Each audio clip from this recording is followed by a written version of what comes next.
Rasulullah bersabda, apabila telah sampai ajal seseorang itu, maka akan masuklah satu kumpulan malaikat ke dalam lubang-lubang kecil dalam badan, dan kemudian mereka menarik rohnya melalui kedua telapak kakinya sehingga sampai ke lutut. Setelah itu, datang pula sekumpulan malaikat yang lain masuk menarik roh dari lutut hingga sampai ke perut, dan kemudiannya mereka keluar. Datang lagi satu kumpulan malaikat yang lain masuk, dan menarik rohnya dari perut hingga sampai ke dada, dan kemudiannya mereka keluar. Dan akhirnya datang lagi satu kumpulan malaikat masuk dan menarik roh dari dadanya, hingga sampai ke kerongkongan, dan itulah yang dikatakan saat nazak orang itu.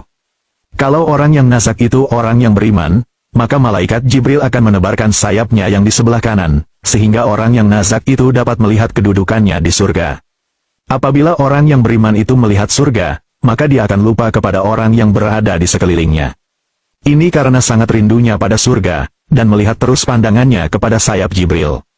Kalau orang yang nazak itu orang munafik, maka Jibril akan menebarkan sayap di sebelah kiri.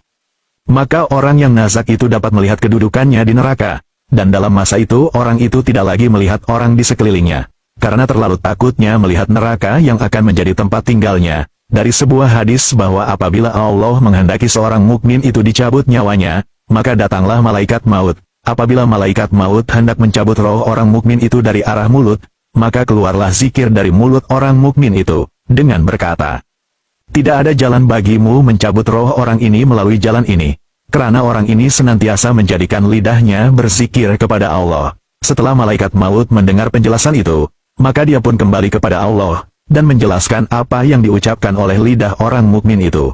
Lalu Allah berfirman, wahai malaikat maut, kamu cabutlah ruhnya dari arah lain. Malaikat maut mendapat perintah Allah, maka malaikat maut pun mencabut roh orang mukmin dari arah tangan.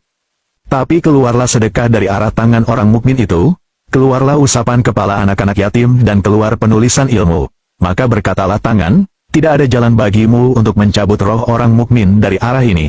Tangan ini telah mengeluarkan sedekah, tangan ini mengusap kepala anak-anak yatim, dan tangan ini menulis ilmu pengetahuan. Oleh karena malaikat maut gagal untuk mencabut roh orang mukmin dari arah tangan, maka malaikat maut mencoba pula dari arah kaki.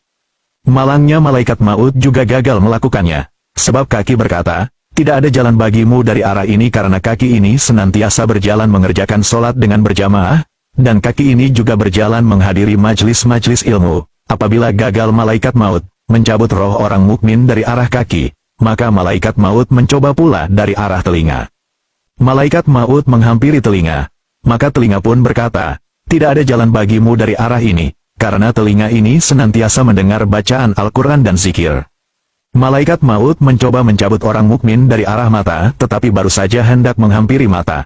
Maka berkata mata, tidak ada jalan bagimu dari arah ini, sebab mata ini senantiasa melihat beberapa mushaf dan kitab-kitab, dan mata ini senantiasa menangis karena takutkan Allah.